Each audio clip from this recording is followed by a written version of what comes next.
So এবার আমরা রিপোজিটরির পরে পার্টে চলে যাব। তাহলে আমরা যেটা করব, আরও একটা প্যাকেজ নিব। হ্যাঁ, এই প্যাকেজের নাম হবে সার্ভিস প্যাকেজ। তার মানে যত ঘষা মাজা হবে সব এটার মধ্যে হবে। ওকে ওকে সো সার্ভিস প্যাকেজে চলে আসলাম। এসে তাহলে আমরা রাইট ক্লিক করে নিউতে এসে একটা জাভা ক্লাস নিব, ক্লাসই নিব এবার। হ্যাঁ, তো এটার নাম হবে স্টুডেন্ট সার্ভিস। খেয়াল করছেন কি না, আমরা কিন্তু সব মডেলের বা এন্টিটির নাম অনুযায়ী করতেছি, কারণ ওই একটা এন্টিটি রিলেটেড, তো এই জন্য আমরা এই ফ্লোটাকে একসাথে করে যাচ্ছি, যেন আমরা খুব সহজে খুঁজে পাই কোন কার সাথে, মানে কার জন্য আমরা কোথায় কোথায় কাজ করেছি। ওকে ডান। সো নিয়ে ফেললাম, তো বললাম তো এটা সার্ভিস, তো এটা যে একটা সার্ভিস এটা তো বুঝাই দিতে হবে, বলে দিতে হবে না? তো বলে দিই, এগুলো কিন্তু খেয়াল করবেন। আমি কথাগুলো যদি একটা যদি কোনো কারণে মিস করেন এই অ্যানোটেশন, আপনার প্রোগ্রাম থেকে ইরর আসা শুরু করবে। ওই ইরর খুঁজে পেতে আপনার মাথা খারাপ হয়ে যাবে। ওকে, আর তবে আমি ইররগুলো কী আসবে সেটা দেখাই দেবো, আমি দু একবার সরাই সরে দেখাবো এগুলো, যেন আপনারা বাসায় বুঝতে পারেন। সো এখানে আমি তাহলে এটাকে সার্ভিস অ্যানোটেট করে দিলাম। তার মানে এটা যে একটা সার্ভিস, আমরা প্রোগ্রামকে অলরেডি বলে দিলাম। তাহলে এইখানে আরও একটা কাজ করতে হবে এবার আমাদেরকে, সেটা হচ্ছে গিয়ে এই যে আমরা যে এই যে রিপোজিটরিটাকে বানালাম, এই রিপোজিটরিকে এখন আমাদের সার্ভিসে কল করতে হবে। তা আমরা একটা এই কি বলে ইন্টারফেসকে কল করছি এর আগে কিভাবে বলেন তো?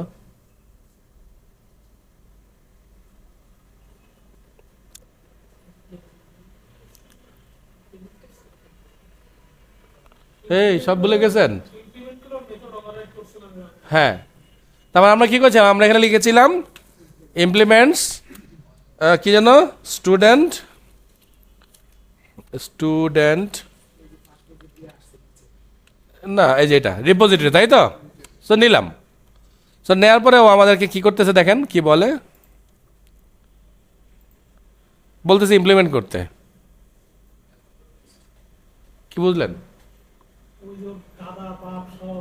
তাহলে এত ইমপ্লিমেন্ট করলে বুঝতেছেন আমার কোডের কি অবস্থা কি হবে। আমি একটু ইমপ্লিমেন্ট করে দেখাচ্ছি আপনাদেরকে, জাস্ট ওয়েট করে দেখেন ইমপ্লিমেন্ট করতে কত সময় লাগতেছে। তার মধ্যে যে ওর বাবা দাদা চাচা যা আছে সবকে নিয়ে এখানে আসতেছে সে। এই দেখেন কত কোড দিছে, দেখেন কত কোড দিয়ে দিছে, প্রায় 168 লাইন কোড লিখে দিছে। এর মধ্যে অনেকগুলো আমাদের দরকার নাই বা আমরা ইউজ করব না এখন। তাহলে কি করা যায়? তাহলে এটার জন্য না, সেটার কোনো উপায় নাই তো। ইমপ্লিমেন্ট করলে সবাইকে করতে হবে। একটা মেথড জাস্ট কেটে দিচ্ছি, দেখেন ইরর চলে আসবে। ইরর একটা জাস্ট কাটলি ইরর, কারণ এটা রুলস হচ্ছে আপনাকে সব মেথডকে ইমপ্লিমেন্ট করতে হবে। ওকে, তাহলে এবার আমরা সেকেন্ডারি অপশনে যাই। এটাকে আমি কেটে দিলাম। এবার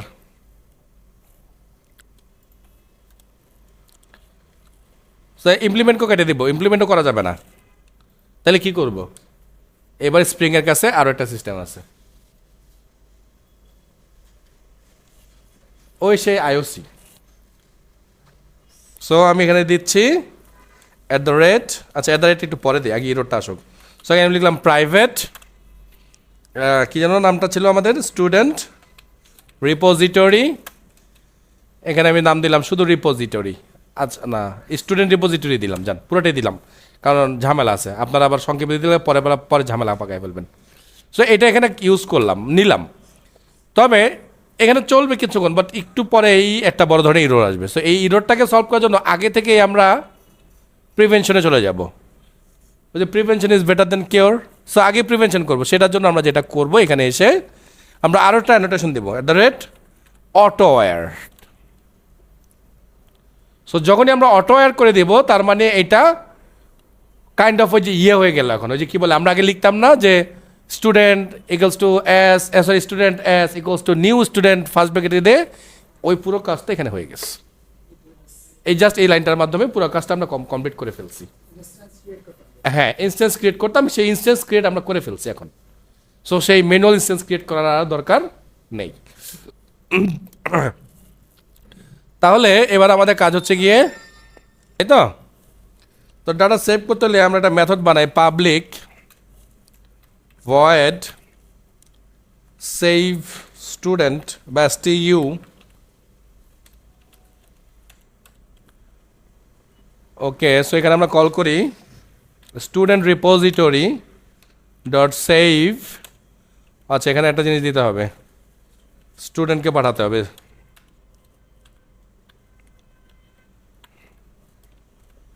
দুঃখিত।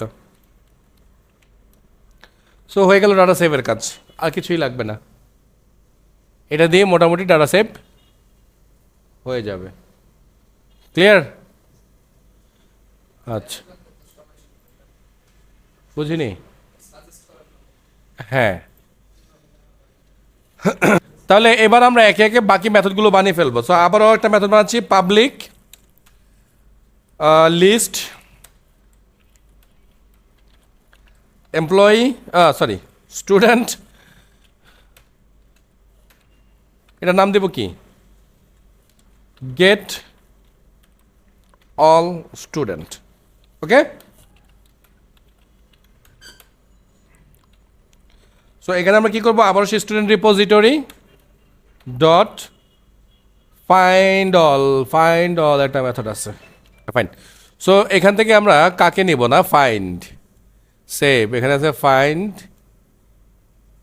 Create repository method student repository. আচ্ছা দেখি তাতে কি আছে, না ফাইন্ড অল আছে একটা মেথড থাকার কথা, এই যে পাইছি, দেখছেন ফাইন্ড অল। হ্যাঁ, সো এই মেথডকে আমরা পেলাম। সো এটাকে আমরা রিটার্ন করে দিই এখানেই।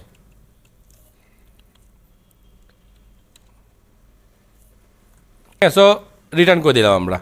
সো এই মেথডগুলো তো কিন্তু আগে থেকে বানানো, দেখছেন তো, যে সেভ বলেন বা ফাইন্ড অল বলেন, তার মানে সিলেক্ট স্টার কী কী করতে হবে বা সেভ ইনসার্ট ইনটু যা যা করতে হবে, এই কাজগুলো কিন্তু অলরেডি এখানে করাই আছে। হ্যাঁ, আচ্ছা, সো হ্যাঁ স্যার, হলুদ সাইন মানে হচ্ছে এটা ইউজ করেনি এখনো। হ্যাঁ, পাবলিক ভয়েড ডিলিট ডিইএলই না ডিলিট বাই আইডি। সো এখানে আমরা আইডি পাঠাবো। সো যেহেতু ভয়েড টাইপ, সো স্টুডেন্ট রিপোজিটরিকে আবারও কল করলাম, ডট ডিলিট বাই আইডি নামে একটা মেথড আছে, জাস্ট আমরা আইডিকে পাস করে দিলাম। ডান। আচ্ছা, আর কি, ও এবার একটা মেথড বানাবো পাবলিক, এটা হবে স্টুডেন্ট টাইপের,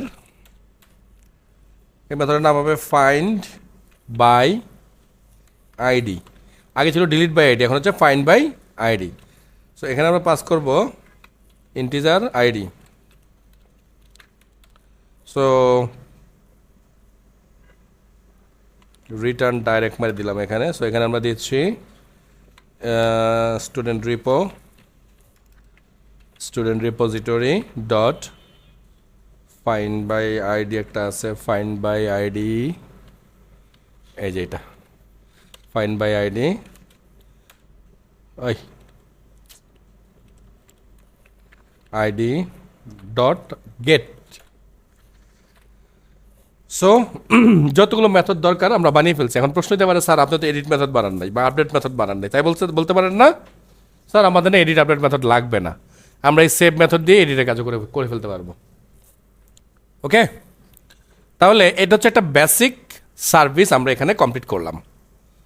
সো কারো কোনো প্রশ্ন আছে কিনা এই বেসিক এতটুকুর মধ্যে, চাইলে বলতে পারেন।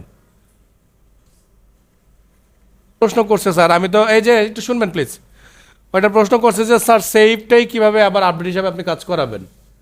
আচ্ছা, এটার একটা ভালো অ্যান্সার হচ্ছে স্যার, আমরা যখন সেভ করি তখন আমরা কি করি, আইডি আমাদের কাছে থাকে না, তাই না? আইডিটা অটোমেটিক আসবে, কিন্তু যখন আমরা ডেটা আপডেট করতে যাব তখন ও দেখবে যে ওর কাছে অলরেডি একটা আইডি আছে। তো আইডি যখন থাকবে তখন সে অটোমেটিক বুঝেই ফেলবে যে এটা তো আপডেট করতে বলতেছে। আর যদি আইডি না থাকে তাহলে সে বুঝে ফেলবে এটা হচ্ছে সেভ করতে বলা হচ্ছে। তার মানে একটা ফর্মের মধ্যেই আমরা সেভ আপডেটের কাজ করব, বুঝতে পারছেন তো? এবং ওইটাকে আমরা কাস্টমাইজও করতে পারবো, যে যখন আপডেট হবে ওই পেজে আপডেট লিখে আসবে, যখন সেভ হবে ওই পেজের মধ্যে আমরা আবার সেভ লিখে পাঠাবো।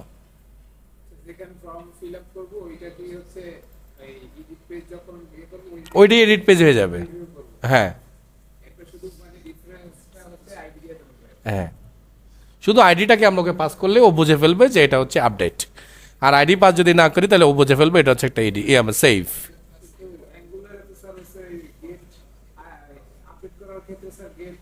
অ্যাঙ্গুলারে করতে হয়েছে কেন? কারণ অ্যাঙ্গুলার এই কারণে করতে হয়েছে কারণ অ্যাঙ্গুলার কাছে ওরকম ডাটাবেস নাই। এখন আমরা এটাও করবো না, এখন আমরা এখান থেকে করাবো। কিন্তু আবার ওখানে আবার ইন্টারফেস তো একটা না, ইন্টারফেস যদি আলাদা আলাদা করেন সেক্ষেত্রে আলাদা লাগবে। ওকে, এই হচ্ছে ব্যাপার। ওকে, ডান ডান। তাহলে এই পার্টটা এতটুকুই থাকলো আমাদের।